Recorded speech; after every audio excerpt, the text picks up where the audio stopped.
Добрый вечер. В прямом эфире информационный выпуск сегодня. В студии Ольга Цхавребова. И вот главные темы к этому часу.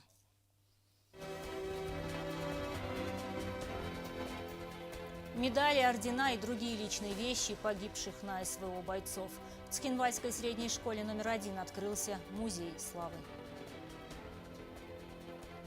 Об опасных последствиях ковида эндокринолог Моника Бероева защитила кандидатскую.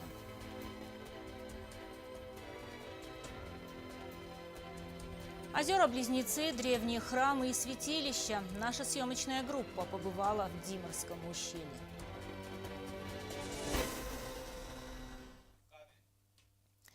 Сегодня состоялся телефонный разговор президента Южной Осетии Алана Гаглоева с первым заместителем секретаря Совета безопасности Российской Федерации Рашидом Нургалиевым. В ходе беседы глава государства поздравил Рашида Нургалиева с днем рождения, отметив его значительный вклад в развитие и укрепление дружественных и стратегических отношений между Россией и Южной Осетией. Особо глава нашего государства подчеркнул роль Нургалиева в обеспечении безопасности и стабильности региона. В свою очередь Рашид Нургалиев подтвердил готовность и впредь активно работать на благо дальнейшего укрепления двусторонних связей между Россией и Южной Осетией. Их подвиг не будет забыт. Мы обязаны помнить наших земляков, которые погибли в зоне проведения специальной военной операции. Так считает руководство Цхинвальской средней школы номер 1. Там открылся музей славы. Экспозиция собрана благодаря семьям погибших. Они приносят личные вещи бойцов. Репортаж нашего корреспондента. В первой школе открылся музей, посвященный героям, павшим в ходе специальной военной операции. Это не просто экспозиция, это мост между поколениями, урок живой истории для тех, кто сегодня сидит за партами. Для музея создан отдельный уголок, где на плакатах висят фотографии бойцов. Семьи погибших передали в музей личные вещи, дипломы, наградные листы, военные формы. Руководство школы продолжает работу по сбору материала о героях. И мы отдельно выделили тут уже кавалеров ордена отца много. И хотим о них тоже собрать материал, мы их собираем. Но так случилось, что грянула беда, и наши парни, наши братья уходят на СВО отдать свой долг России.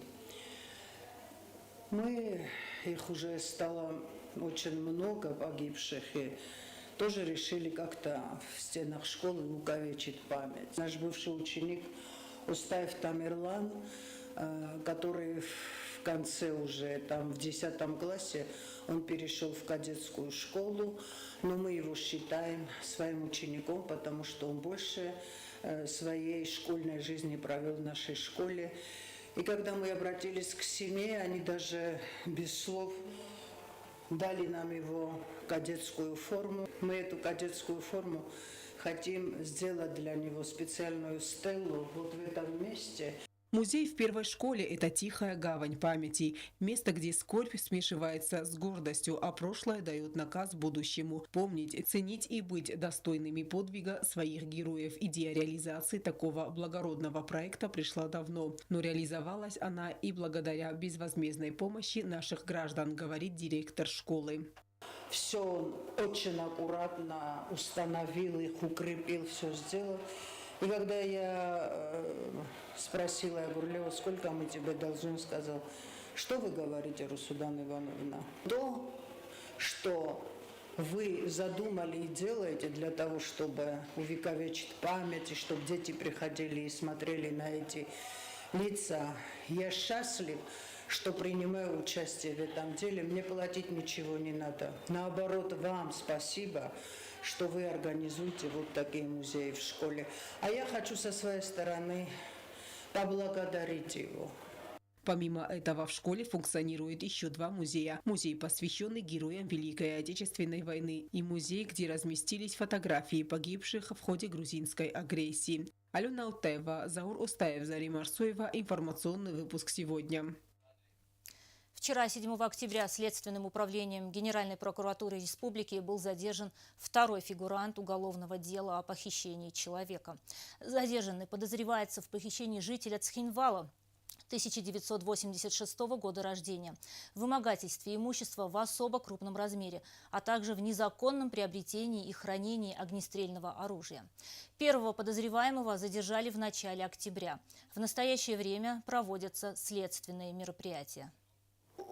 7 октября 2025 года Следственным управлением Генеральной прокуратуры РИО задержан второй фигурант, который подозревается в совершении преступлений, предусмотренных частью 2 126, то есть похищение человека, частью 3 статьи 163 Уголовного кодекса Российской Федерации, то есть вымогательство в особо крупном размере, и части 1 статьи 222 незаконное приобретение, хранение и ношение огнестрельного оружия, имевшее место 6 сентября 2025 года в отношении Маргиева Алана Нударовича, 1986 года рождения. 8 октября 2025 года следствие ходатайствует в Цхинвальском городском суде о избрании меры пресечения в виде заключения под стражу сроком на 2 месяца. Следственным управлением проводятся все необходимые следственные действия, направленные на установление всех обстоятельств произошедшего. В ближайшее время подозреваемым будет предъявлено обвинение. 4 года кропотливой работы и, как итог, защита кандидатской диссертации. Эндокринолог Моника Бероева выбрала очень актуальную тему – последствия коронавирусной инфекции, которые могут проявиться спустя годы. Подробности в репортаже нашего корреспондента Стеллы Бязровой. Молодой врач-эндокринолог Моника Бероева успешно защитила кандидатскую диссертацию. Тема щепетильная, но в то же время очень актуальная и необходимая. Бероева изучила вопросы влияния коронавируса на тестостерон и другие ключевые гормоны, влияющие на репродуктивное здоровье мужского пола. Это направление казалось для врача особенно важным, так как в процессе работы она видела, как коварный вирус влияет на мужское здоровье. Мы видели, что очень большое количество мужчин попадает в красную зону с коронавирусной инфекцией. И я позвонила профессору о том, что работаю там, что есть материалы для того, чтобы провести какое-то научное исследование. И у нас образовалась такая тема.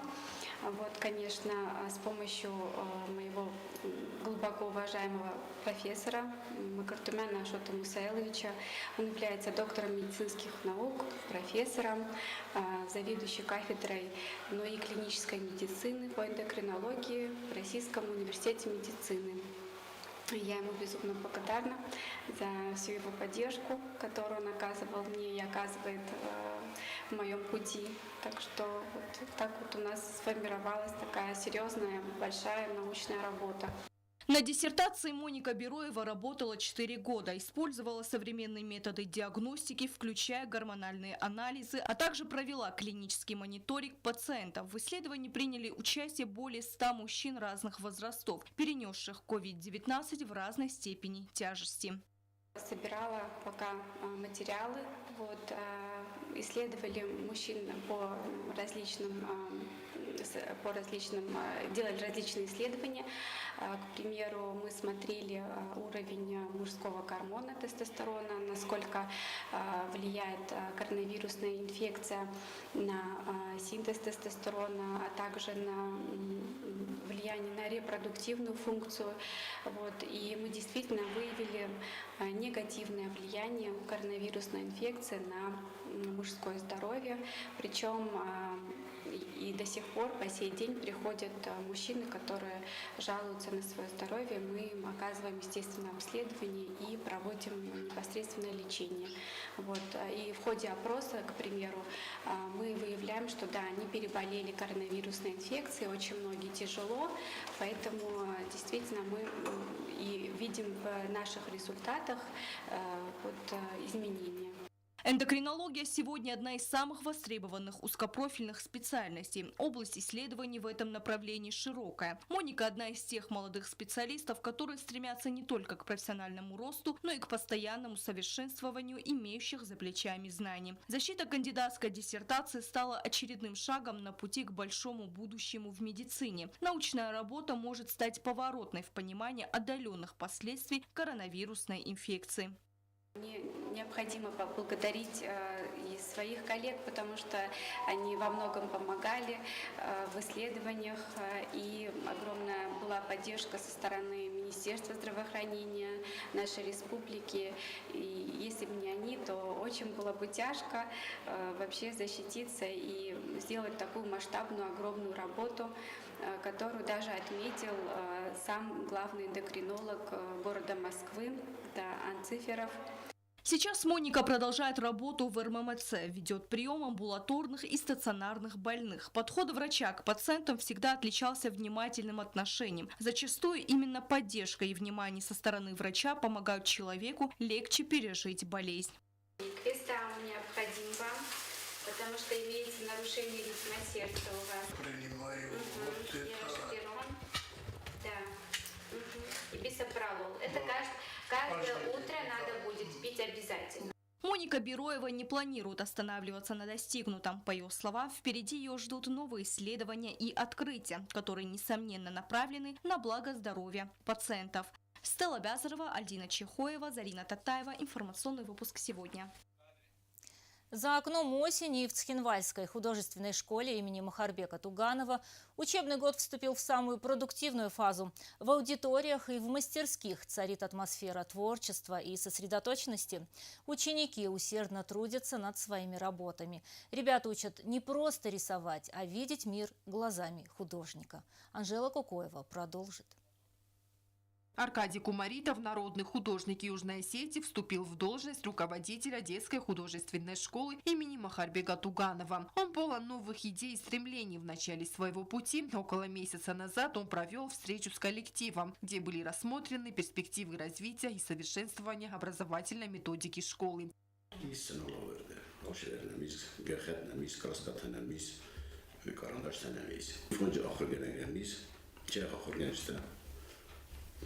مکوشستم. نمیگم افندی شما خزدار نفکنوی.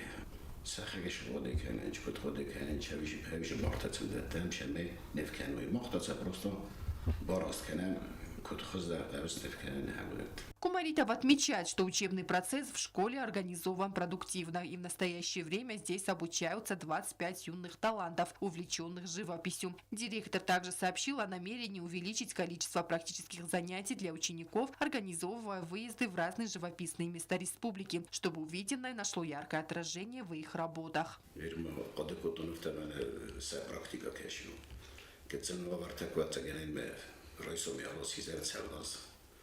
Örze qarası zborçistə mənif kəncistə. Əbisin bağlı normal olacaqs. Həvdə tərlə qoyur kəlnəri.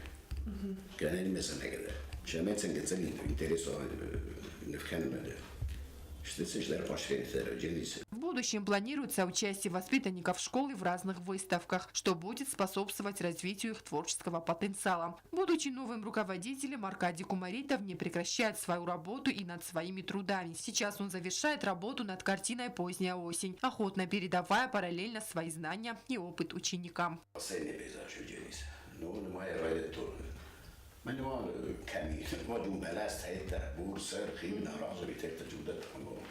Коллектив школы выразил уверенность в плодотворном сотрудничестве ради подготовки будущих поколений художников.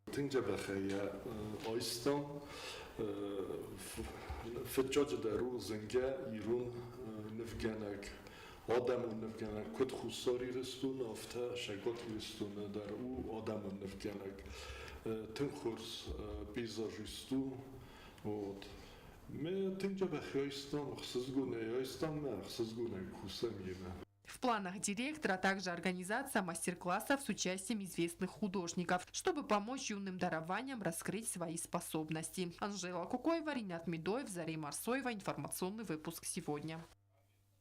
Съемочная группа нашего телеканала побывала в одном из самых труднодоступных и живописных мест республики – Дзиморском ущелье.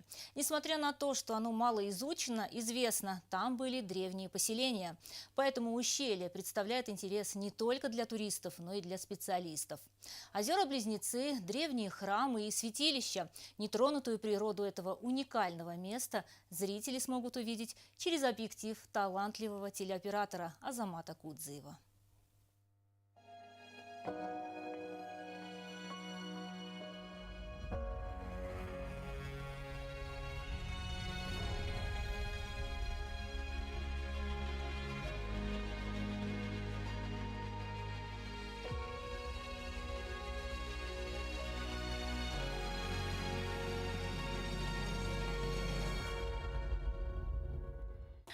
Несколько часов пути, половина из которых пешком. И вот перед глазами захватывающие виды, которые открываются с высоты гор. Димырское ущелье удивляет своей нетронутой природной красотой. Здесь прозрачные озера, окруженные величественными горами и зелеными лугами. Эти пейзажи привлекают все больше туристов и местных жителей, желающих насладиться великолепием природы. Съемочная группа ГТРК «Ир» совершила незабываемое восхождение в одно из самых живописных мест Южной Осетии. Талантливый оператор Азамат Кудзиев снял потрясающие кадры, с которыми мы с удовольствием делимся.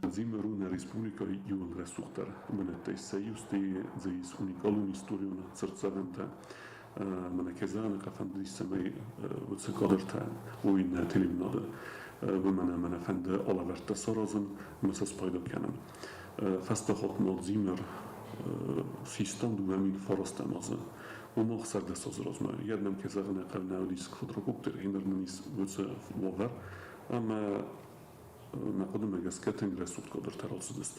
Кажется, этот уголок природы был создан для того, чтобы восхищать и вдохновлять. Наш оператор, настоящий мастер своего дела, смог запечатлеть невероятные моменты, которые поразят каждого.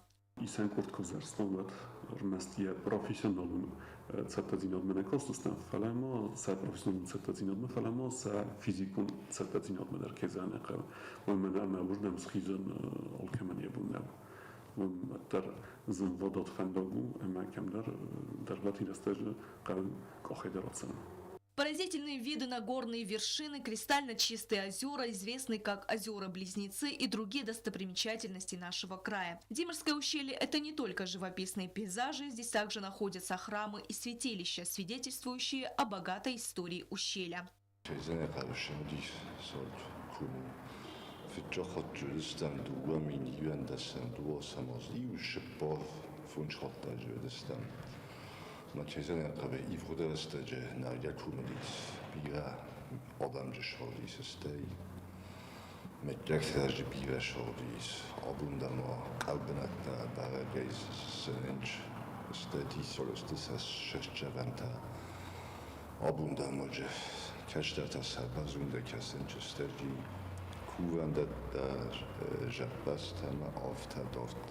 Можно сказать, что Димырское ущелье – это не только величественная природа, но и духовное наследие. По словам Ирбека Маргиева, в процессе исследования этих мест стало известно, что здесь ранее жили люди, которые оставили яркий след в живописной местности. Ущелье хранит в себе много тайн и легенд.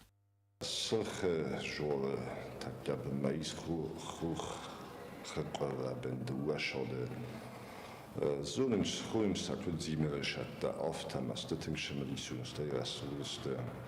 Na bozol is ocham tauwer legendo zagadon sachidan fanain boyan chvalovuntas rimod managrimod.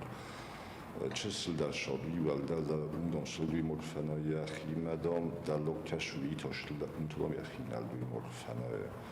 Stema bozol is ocham zagadon fievtami safusan shachkudortu. Потом мюсауше шодма разграфтуи далло шодма умогом шахчен дуну. Мадам мюсе вышедуне чубонстуи аттом мюсен шахтор налогодис. Наш оператор мастерски смог поймать ту самую атмосферу древности, когда эти земли были населены людьми, чьи обычаи и культура по сей день остаются частью наследия Южной Осетии. Особенность этих кадров заключается в их неподдельной искренности. Это не просто съемки с красивыми пейзажами. Это попытка передать эмоции и атмосферу места, чтобы зрители почувствовали его дух и величие в полной мере. Стелла Бязарова, Азамат Кудзиев, Зарина Татаева. Информационный выпуск сегодня. А сейчас узнаем прогноз погоды на завтра.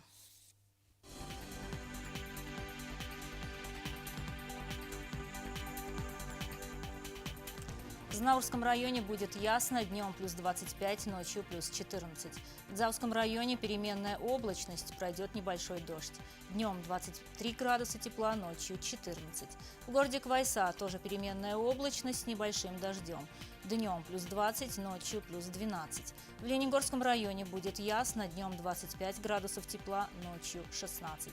В Цхинвале тоже ясная погода. Днем плюс 24, ночью плюс 16. На этом наша программа подошла к концу. Я благодарю вас за внимание и прощаюсь с вами. До свидания.